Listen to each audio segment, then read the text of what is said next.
Artificially पिकोवपी फळां expiry जाल्ली वखदां विकपी फार्मासी आनी नितळसाण दवरिनात अशा रेस्टॉरंटांचेर एफडीएची कारवाय सुरू उरतली म्हूण भलायकी मंत्री विश्वजीत राणे उलयला. Raids will not stop. Second, hygiene in every restaurant. Randomly we will check.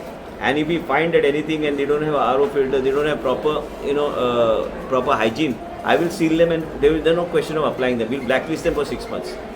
All the restaurants, all the wholesale dealers of various food products, all the sweet mart people who are there using those foils, we are also going to take and have this in detail analysis which is available with us in FDA. Fruits and all also where we see the artificial ripening and we see them selling those yellow color bananas which look artificially yellow.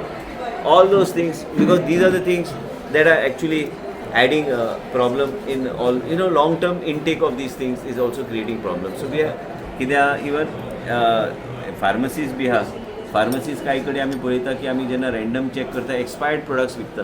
Expired products विकतात तसलो फार्मसीचे suspend कर म्हणून सांगलें licence. Bureau report prudent.